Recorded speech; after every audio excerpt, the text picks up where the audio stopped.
नमस्कार, मैं रवीश कुमार। हमारा टैक्स कम करो, कम करो, यह आवाज इन्हीं दिनों क्यों मुखर हो रही है, क्यों सुनाई दे रही है? क्या इसलिए कि मिडिल क्लास का प्यारा शेयर बाजार डूबने लगा है? 4 महीने से अधिक समय से गिरावट के कारण 20 करोड़ निवेशकों के माथे पर शिकन पड़ने लगी है।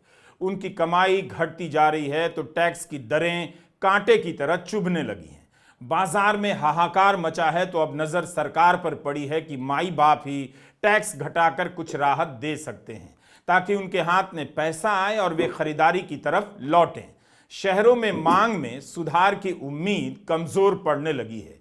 इसे लेकर उद्योग जगत के संगठन सरकार से टैक्स कम करो की गुहार लगाने लगे हैं।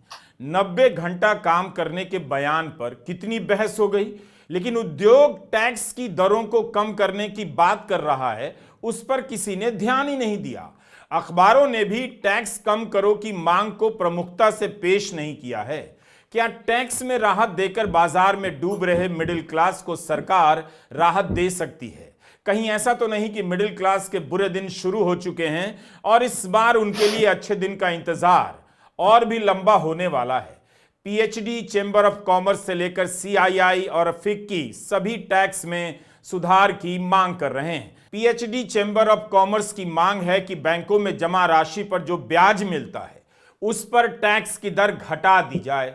एलएलपी कंपनियों पर अधिक से अधिक 25% ही टैक्स लगे और टीडीएस टैक्स की अलग अलग दरों को कम से कम रखा जाए। मिडिल क्लास चुप हो गया है, उसे पैसे का पाला मार गया है। भरोसा नहीं है कि टैक्स चिल्लाने से सरकार इस बजट में कुछ ठोस राहत देगी। इसलिए उद्योग जगत की इस मांग पर चुप्पी छाई हुई है। मिडिल क्लास यानी एम क्लास को पता चल गया था कि कुछ नहीं होने वाला है, इसलिए उसने अपनी उम्मीदें शेयर बाजार के ऊपर टिका दी। कोविड के बाद से खासकर शेयर बाजार की तरफ पलायन करने लगा। शेयर बाजार में उछाल और स्थिरता का लंबा दौर भी चला, जिसके कारण भरोसा बन गया कि यहां से भरपाई हो जाएगी। इसे देखते हुए शेयर बाजार में करोड़ों की संख्या में नए निवेशक आए, जिन्होंने बैंकों से अपनी जमा पूंजी निकाली और डीमैट अकाउंट खोलना शुरू कर दिया। लेकिन अब तो शेयर बाजार भी गिरने लगा है। जिस रफ्तार से विदेशी निवेशकों ने भारत के बाजार से पैसे निकाले हैं, उससे लगता नहीं कि उनकी यहां बहुत जल्दी वापसी होने वाली है। तो क्या हम 20 करोड़ निवेशकों की चिंताओं को लेकर बात कर रहे हैं? क्या अखबारों की हेडलाइन बदलने लगी है जिससे पता चले कि भारत के बाजार में जारी इस गिरावट को कैसे समझा जाए? या 20 करोड़ निवेशकों की हालत यह हो गई है कि वे अपना दुख किसी से नहीं कह पा रहे हैं? हम आज उन्हीं 20 करोड़ निवेशकों की बात करेंगे जो म्यूचुअल फंड, इक्विटी फंड वगैरह में निवेश करते हैं। सितंबर महीने से लेकर सेंसेक्स और निफ्टी में लगातार गिरावट आ रही है। 4 महीने तक गिरावट का ही दौर बाजार में चला है। बीच बीच में कुछ सुधार हुए मगर अस्थायी साबित हुए। गिरावट का दौर थमा नहीं। जनवरी के 13 दिन गुजर गए और इस बात को लेकर कोई दावा नहीं कर सकता कि बाजार में खुशहाली के दिन लौट आए हैं। 4.5 महीने से कम समय में भारतीय निवेशकों के लाखों करोड़ रुपए हवा हो गए। सितंबर महीने से लेकर 10 जनवरी तक 47 लाख करोड़ निवेशकों के डूबे हैं। पिछले 4 दिनों में बॉम्बे स्टॉक एक्सचेंज में निवेशकों के 20 लाख करोड़ रुपए हवा हो गए। 13 जनवरी को 8 लाख करोड़ घट गया। एक तरह से आप कह सकते हैं कि सितंबर से लेकर 13 जनवरी तक करीब करीब 50 लाख करोड़ रुपए हवा हो गए। इसमें अगर 5 लाख करोड़ रुपए भी छोटे निवेशकों के डूबे होंगे तो अंदाजा लगाया जा सकता है कि बाजार का यह करंट किन किन घरों में झंझना रहा होगा। बाजार में करीब 10% खुदरा निवेशक माने जाते हैं। शेयर बाजार के कारण सभी को भरोसा हो चला था कि मोदी सरकार के दौर में आर्थिक मोर्चे पर सब ठीक है, क्योंकि इस बाजार ने रूस यूक्रेन युद्ध को देखा, गजा पर इस्राएल के हमले को झेला। फिर भी इन चुनौतियों के बावजूद भारत का शेयर बाजार स्थिरता और उछाल की तरफ ही रहा। अब ऐसा क्या हो रहा है कि पिछले 5 महीने से शेयर बाजार ढालान पर फिसलता नजर आ रहा है। सितंबर 2024 में बॉम्बे स्टॉक एक्सचेंज 85,836 अंकों पर पहुंच गया था।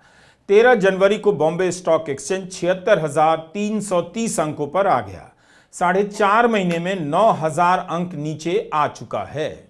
इस बार गिरावट का यह दौर कुछ दिनों का नहीं, सितंबर से शुरू हुआ और अब जनवरी भी आधा बीतने जा रही है। 4 दिनों से सेंसेक्स गिरता ही जा रहा है। विदेशी निवेशक अपना पैसा निकाले जा रहे हैं। 22,000 करोड़ से अधिक पैसा भारत के बाजारों से निकाल चुके हैं। 13 जनवरी को सेंसेक्स 1,000 अंकों से नीचे आया। निफ्टी भी 345 अंक नीचे आकर 23,085 पर आ गया। बिजनेस अखबारों के अनुसार 13 जनवरी को ही मार्केट से 12 से 13 लाख करोड़ निवेशकों के स्वाहा हो गए। बाजार में रक्तपात हो रहा है और गोदी मीडिया में गुणगान चल रहा है। दिसंबर महीने में बिजनेस स्टैंडर्ड ने एक अध्ययन प्रकाशित किया था और एक चार्ट के जरिए दिखाया कि किस प्रधानमंत्री के कार्यकाल में भारत के शेयर बाजार में रिटर्न सबसे अच्छा रहा। जितना लगाया उससे ज्यादा मिला। इस आधार पर यह चार्ट बना है। मनमोहन सिंह यहां भी मोदी पर भारी पड़ते नजर आ रहे हैं। मनमोहन सिंह के पहले कार्यकाल में शेयर बाजार ने 179% रिटर्न दिया। इतना मुनाफा, इससे अधिक मुनाफा केवल नरसिम्हा राव के समय मिला जब शेयर बाजार ने 180% का रिटर्न दिया।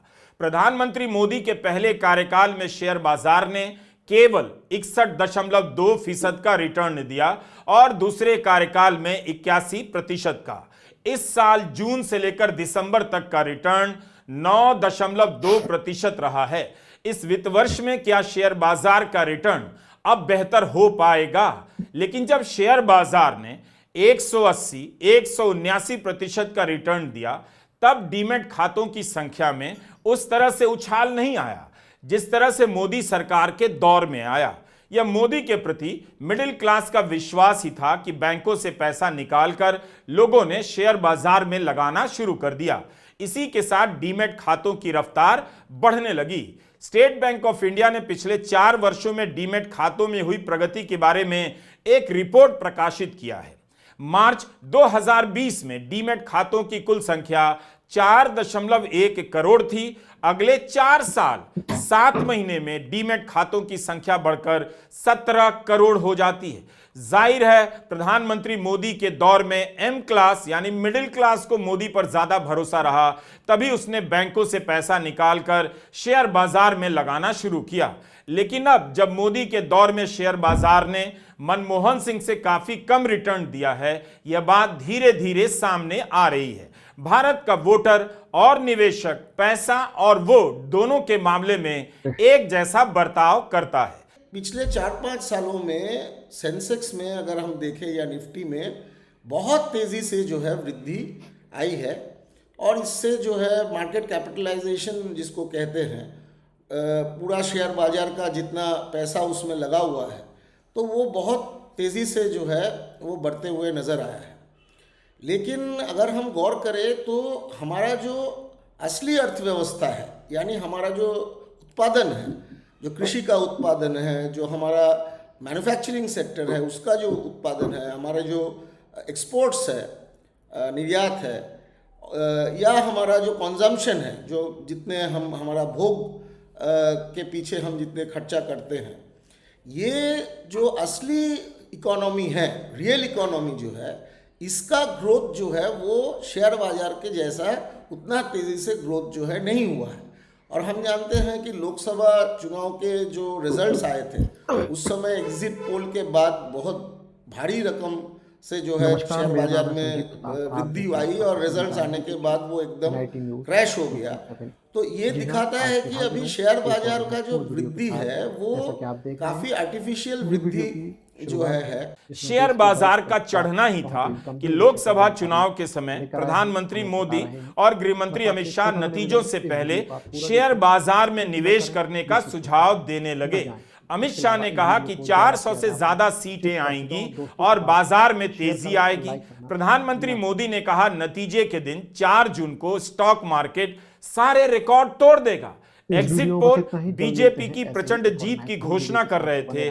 मार्केट में जबरदस्त उछाल की भविष्यवाणी चल रही थी, मगर ऐसा कुछ भी नहीं हुआ। बीजेपी का 400 पार का नारा पिट गया, अकेले बहुमत भी नहीं मिली और बाजार बुरी तरह गिर गया धड़ाम। निवेशकों के 30 लाख करोड़ रुपए एक दिन में स्वाहा हो गए। इसे लेकर कांग्रेस पार्टी ने शिकायत भी की। राहुल गांधी ने प्रधानमंत्री और गृह मंत्री के खिलाफ आरोप लगाते हुए कहा कि 4 जून से पहले निवेश करने के उनके सुझाव के कारण नतीजे वाले दिन बाजार को 30 लाख करोड़ का घाटा हुआ है। 5 करोड़ नौकरी पेशा लोगों को घाटा हुआ। राहुल गांधी ने इस मामले में संयुक्त संसदीय समिति से जांच कराने की मांग की थी, जिसे अनसुना कर दिया गया। मैं 2 इंडिविजुअल्स की बात कर रहा हूं। प्रधानमंत्री ने और हिंदुस्तान के सब रिटेल इन्वेस्टर्स जिनको नुकसान हुआ है, मैं आपसे बोल रहा हूं, आपको यह बात समझ आ जाएगी। आपका पैसा गया है, आपकी कमाई गई है, आपको नुकसान हुआ है, और इसमें करोड़ों युवा हैं जो ईमानदार हैं। तो नरेंद्र मोदी जी ने, अमित शाह जी ने आपको मैसेज दिया कि 4 तारीख को स्टॉक मार्केट आसमान छुएगी, और आपने उन पर भरोसा किया। मगर सच्चाई यह थी कि नरेंद्र मोदी को मालूम था कि 4 जून को स्टॉक मार्केट आसमान नहीं छुएगी। 4 जून को स्टॉक मार्केट का जबरदस्त नुकसान होने जा रहा है, क्योंकि उनके पास इंटेलिजेंस की रिपोर्ट थी और बीजेपी का जो इंटरनल असेसमेंट था 220 सीट का, वो उनके हाथ में था। तो मेरा यह सवाल है, और मैं आपसे इन्वेस्टर से कहना चाहता हूं कि आपको जो चोट पहुंची है, जो आपको दर्द हुआ है,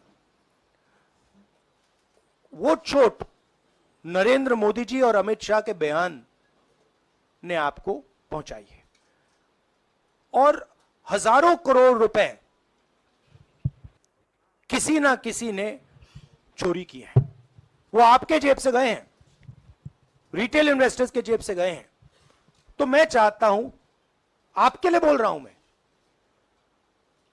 आपके लिए बोल रहा हूं कि इन्वेस्टिगेशन होना चाहिए, पता लगाना चाहिए कि प्रधानमंत्री जी ने, होम मिनिस्टर ने आपको यह गलत इंफॉर्मेशन क्यों दी, और ये कौन लोग हैं, इन्वेस्टर्स जो हैं, फॉरेन इन्वेस्टर्स हैं, जिन्होंने इस दिन फायदा उठाया। ये देखिए ग्राफ है, ये रेड चार्ट जो है, इसको देख लीजिए। ये नॉर्मल ट्रेडिंग है, ये नॉर्मल ट्रेडिंग है, ये ग्रे वाली नॉर्मल ट्रेडिंग है, और ये जो ट्रेडिंग है ये अबनॉर्मल ट्रेडिंग है, ये 2-3 गुना है, और फिर ये हुआ है नुकसान। तो ये नरेंद्र मोदी जी और अमित शाह से मैं पूछ रहा हूं कि आप में इसमें आपका क्या रोल था, और रिटेल इन्वेस्टर्स के लिए पूछ रहा हूं, आपकी मदद करने के लिए पूछ रहा हूं, और इन्वेस्टिगेशन होगी।